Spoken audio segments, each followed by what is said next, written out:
जय हिंद दोस्तों, आप सभी का स्वागत है आपके अपने YouTube चैनल दबंग क्लासेस पर। तो दोस्तों, आज हम पढ़ने वाले हैं एमपी पटवारी एग्जाम 2023 की तैयारी के लिए कंप्यूटर से रिलेटेड महत्वपूर्ण प्रश्न। आप सभी जानते हैं कि इस बार आपकी जो पटवारी एग्जाम है वह ग्रुप 2 सब ग्रुप 4 एग्जाम के साथ ही कंडक्ट कराई जाएगी।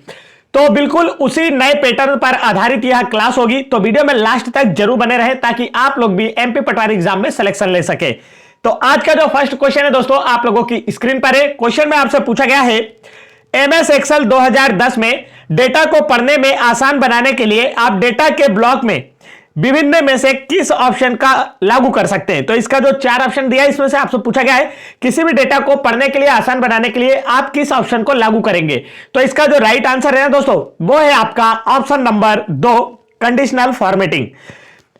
किसी भी डेटा को पढ़ने के लिए आसान बनाने के लिए आप डेटा के ब्लॉक में कंडीशनल फॉर्मेटिंग का ऑप्शन का उपयोग कर सकते हैं। आगे बढ़ते हैं नेक्स्ट क्वेश्चन की ओर। नेक्स्ट क्वेश्चन यहां पर आपसे पूछा गया है, एमएस एक्सेल 2007 में ऑटोसम विकल्प को कहां से एक्सेस किया जा सकता है। तो इसका जो राइट आंसर है दोस्तों, वो है आपका ऑप्शन नंबर 4, फार्मूला टैब से। दोस्तों, यदि आप लोगों ने एमएस एक्सेल 2007 और एमएस वर्ड 2007 अगर चलाया है तो आप इनका आंसर बिल्कुल आसानी से कर पाएंगे कुछ ही सेकंड में। लेकिन यदि आपने अभी तक एमएस वर्ड 2007 और एमएस एक्सेल 2007 और एमएस पावर पॉइंट 2007 नहीं चलाया है ना दोस्तों, तो ये फिर आप लोगों को याद करना होगा। और इसकी कोई ट्रिक नहीं कि कोई आपको घुटा के पिला देगा, तो ये आपको अच्छे से याद करना होगा। एक बार में अगर आपको याद ना हो तो वीडियो को 2-3 बार देखें और अच्छे से याद करें, क्योंकि काफी ज्यादा इंपॉर्टेंट क्वेश्चन हमने आप लोगों के लिए लिए हैं और यही क्वेश्चन आपको एग्जाम में दिखने वाले हैं। तो देखिए यहां पर क्या पूछा गया था, एमएस एक्सेल 2007 में ऑटोसम विकल्प को कहां से एक्सेस किया जाता है। आंसर होगा फार्मूला टैब से एक्सेस किया जाता है। आगे बढ़ते हैं नेक्स्ट क्वेश्चन की ओर। नेक्स्ट क्वेश्चन में आपसे पूछा है, एमएस एक्सेल 2007 में इंसर्टिंग टेबल ऑप्शन को कहां से एक्सेस किया जाता है। अब देखिए ये जो क्वेश्चन है ना आपका, ये जो आपका क्वेश्चन है यह आपका ग्रुप 2 सब ग्रुप 4 एग्जाम 2018 में पूछा गया क्वेश्चन है दोस्तों, ठीक है। और इस बार आपकी जो पटवारी एग्जाम है ना वो ग्रुप 2 सब ग्रुप 4 में ही कंडक्ट कराई जा रही है उसी के साथ। तो आपको काफी अच्छे से याद कर लेना, प्रीवियस ईयर क्वेश्चन भी पूछे जाते हैं व्यापम में। तो यहां पर पूछा गया है, एमएस एक्सेल 2007 में इंसर्टिंग टेबल के ऑप्शन को कहां से एक्सेस किया जाता है। तो इसका जो राइट आंसर है वो है आपका ऑप्शन नंबर 2, इंसर्ट टेबल से इंसर्टिंग टेबल ऑप्शन को एक्सेस किया जाता है। अगर आपने एमएस एक्सेल 2007 चलाया होगा तो आप लोगों को पता होगा कि ऊपर की ओर फाइल जो होम का बटन होता है ना, उसी के साइड में इंसर्ट का बटन होता है और वहीं से भी आप कोई भी पिक्चर्स या डॉक्यूमेंट को इंसर्ट कर सकते हैं। तो ये जो इंसर्टिंग टेबल का ऑप्शन आता है, ये जो मतलब हम टेबल भी इंसर्ट कर सकते हैं वहां से। तो एक किस ऑप्शन में होता है, इंसर्ट टैब में होता है। चलिए आगे बढ़ते हैं नेक्स्ट क्वेश्चन की ओर। नेक्स्ट क्वेश्चन यहां पर आप लोगों से पूछा गया है, एमएस एक्सेल 2010 में फ्रीज पेन्स बटन को कहां से एक्सेस किया जा सकता है। तो इसका जो राइट आंसर है दोस्तों, वो है आपका ऑप्शन नंबर 1, व्यू टैब से। एमएस एक्सेल 2010 में फ्रीज पेन्स टैब को व्यू टैब से एक्सेस किया जा सकता है। आगे बढ़ते हैं नेक्स्ट क्वेश्चन की ओर। नेक्स्ट क्वेश्चन यहां पर आपसे पूछा है, एमएस एक्सेल 2010 में निम्नलिखित में से कौन सा विकल्प उच्च तक के विभिन्न मानों का प्रतिनिधित्व करने के लिए रंगों के विभिन्न शेड्स का इस्तेमाल करेंगे। तो इसका जो राइट आंसर है ना दोस्तों, वो है आपका ऑप्शन नंबर 4, कलर स्केल। अब देखिए यहां पर कलर की बात की गई है तो कलर स्केल्स का ही उपयोग किया जाता है। एमएस एक्सेल 2010 में आपसे पूछा गया है, उच्च तक के विभिन्न मानों का प्रतिनिधित्व करने के लिए किन रंगों या विभिन्न शेड्स का इस्तेमाल करेंगे। तो इसका राइट आंसर होगा कलर स्केल का। आगे बढ़ते हैं नेक्स्ट क्वेश्चन की ओर। नेक्स्ट क्वेश्चन यहां पर पूछा गया है, एमएस एक्सेल 2010 में एक मैक्रो सक्षम वर्कबुक के लिए जो एक्सटेंशन होता है वो क्या होता है। तो इसका जो राइट आंसर है दोस्तों, वो है आपका ऑप्शन नंबर 3, .xlsm। अब देखिए ये जो आपका पूछा गया कि एक्सटेंशन क्या होता है, तो जब आपने एमएस एक्सेल 2007, एमएस वर्ड 2007 या एमएस एक्सेल 2010 या 2016 जो भी आप लोगों ने चलाया होगा ना दोस्तों, आपने देखा होगा कि जब हम किसी डॉक्यूमेंट को सेव करते हैं तो ऊपर की ओर टाइटल बार में आपने देखा होगा जहां पर हमारे डॉक्यूमेंट का नाम आता है, वहां पर क्या होता है, हमारे डॉक्यूमेंट के पीछे एक एक्सटेंशन लगा होता है डॉट लग के। तो वो जो 4 शब्द होते हैं ना, 3 शब्द होते हैं, उन्हें ही क्या कहा जाता है, एक्सटेंशन कहा जाता है। तो यहां पर 2010 में एमएस एक्सेल में मैक्रो सक्षम वर्कबुक के लिए जो एक्सटेंशन होता है वो क्या होता है, .xlsm। यदि आपने अभी तक नहीं देखा है तो अब आप जब भी चलाइएगा तो देखिएगा, जब हम डॉक्यूमेंट का नाम सेव करते हैं तो उसके पीछे डॉट लगाकर कुछ शब्द लिखे होते हैं, वो क्या होता है, उसका एक्सटेंशन बार होता है। आगे बढ़ते हैं नेक्स्ट क्वेश्चन की ओर। वो कंप्यूटर में आसानी से आप लोगों के डॉक्यूमेंट खोजने के काम आते हैं, इसलिए हर एमएस ऑफिस के जितने भी आपको दिए गए हैं, एमएस वर्ड, एमएस एक्सेल, उन सभी का क्या होता है, एक अलग अलग एक्सटेंशन होता है। नेक्स्ट क्वेश्चन देखिए, एमएस वर्ड 2007 में जूम आकार को बढ़ाने या घटाने के लिए हम किसका उपयोग करते हैं? तो इसका जो राइट आंसर है दोस्तों वो है आपका ऑप्शन नंबर 3, जूम स्लाइडर का। एमएस वर्ड में जूम करने या जूम आकार को घटाने या बढ़ाने के लिए हम जूम स्लाइडर का उपयोग करते हैं। आगे बढ़ते हैं नेक्स्ट क्वेश्चन की ओर। दोस्तों नेक्स्ट क्वेश्चन पढ़ने से पहले मैं आपको बता देना चाहता हूं, यदि आप लोगों को एमपी जीके की भी क्लासेस देखना है तो आप हमारे चैनल पर जाकर देख सकते हैं, और साथ ही साथ आप एमपी जीके की जो 1250 प्लस बेस्ट एमसीक्यू की पीडीएफ फाइल है दोस्तों, वो वीडियो की डिस्क्रिप्शन में दी गई लिंक पर क्लिक करके आसानी से डाउनलोड कर सकते हैं। यह पीडीएफ फाइल आपके लिए इंपॉर्टेंट क्यों होती है? क्योंकि आप लोगों के कांस्टेबल एग्जाम 2022 में जितने भी क्वेश्चन पूछे गए सभी इसी पीडीएफ से पूछे गए थे। इस पीडीएफ में हमने व्यापम के द्वारा 2015 से लेकर 2022 तक जितने भी एग्जाम कंडक्ट कराए गए और उनमें जो एमपी के क्वेश्चन पूछे गए वो सभी हमने इसमें शामिल किया है। साथ ही साथ आप लोगों के लिए एमपी जीके के टॉपिक वाइज जितने भी क्वेश्चन बन सकते थे जो आपके एग्जाम में पूछे जाते हैं, उन सभी को भी हमने इसमें शामिल किया, और एक टॉपिक से लगभग हमने 100 तक क्वेश्चन ले रखे हैं।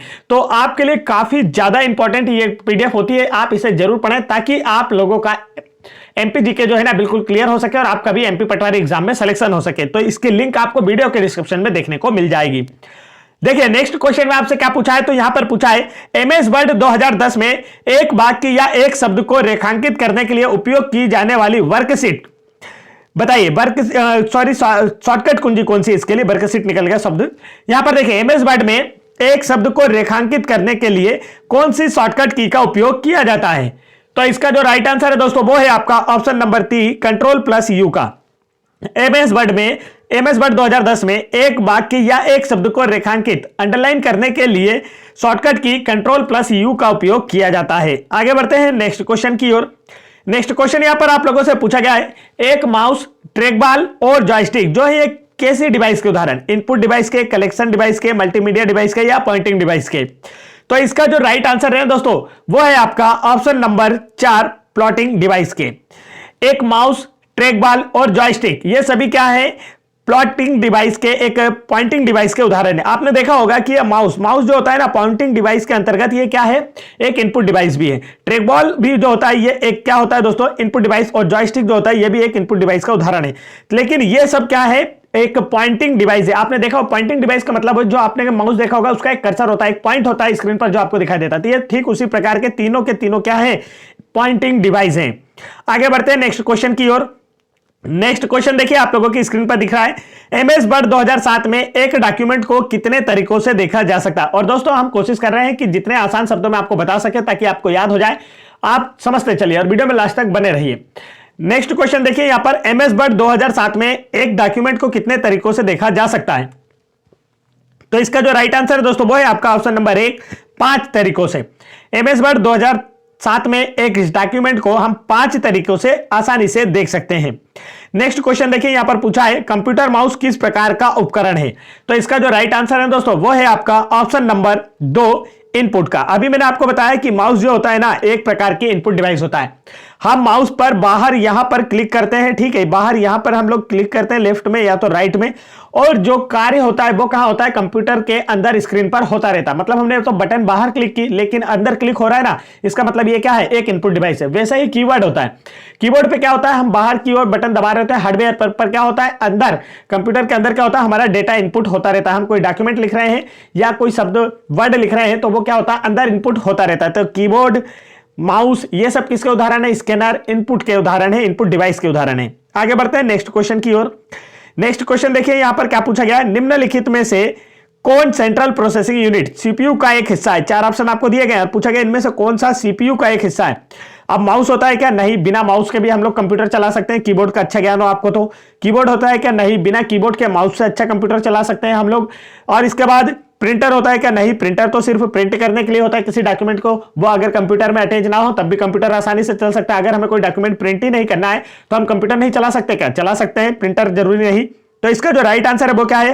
Arithmetic logic unit. Arithmetic logic unit जो है ना दोस्तों ये आपके सेंट्रल प्रोसेसिंग यूनिट सीपीयू के लिए काफी इंपॉर्टेंट पार्ट है। और यहां पर सीपीयू का फुल फॉर्म आपको याद रखना है, अक्सर एग्जाम में पूछा जाता है। तो इसका जो फुल फॉर्म होता है वो होता है सेंट्रल प्रोसेसिंग यूनिट। कई बार क्या होता है कि आप लोगों को ऑप्शन में कंट्रोल प्रोसेसिंग यूनिट भी दे दिया जाता है और ज्यादातर दोस्त जो भाई बहन है वो कंट्रोल प्रोसेसिंग यूनिट लगा देते हैं, तो वो गलत हो जाता है। सेंट्रल होता है, ये आपको अच्छे से याद रखना है।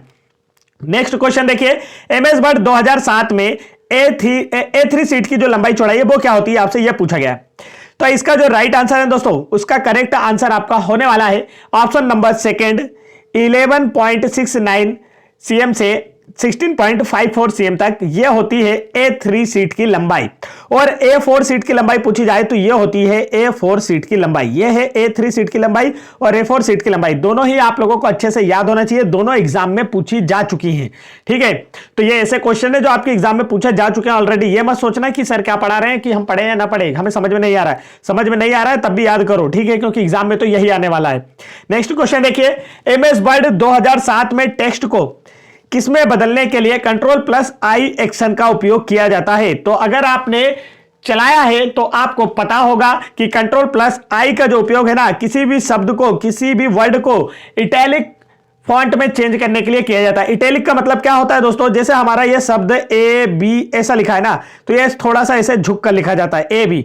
जैसे आपने देखा होगा कि इटैलिक शब्द में क्या होता है, जैसे आपको दे दिए आइसलैंड लिखा है, ये अच्छा सीधा लिखा है, तो अगर आइसलैंड को ऐसा थोड़ा सा झुका कर लिख दें तो ये क्या होता है, इटैलिक फॉन्ट में हो जाता है, थोड़ा सा झुक जाता है, इटैलिक फॉन्ट कहते हैं इसे। और किसी भी वर्ड को इटैलिक फॉन्ट में चेंज करना है तो क्या करना होता है हमें, उसकी शॉर्टकट की होती है Ctrl+I। आगे बढ़ते हैं नेक्स्ट क्वेश्चन की ओर।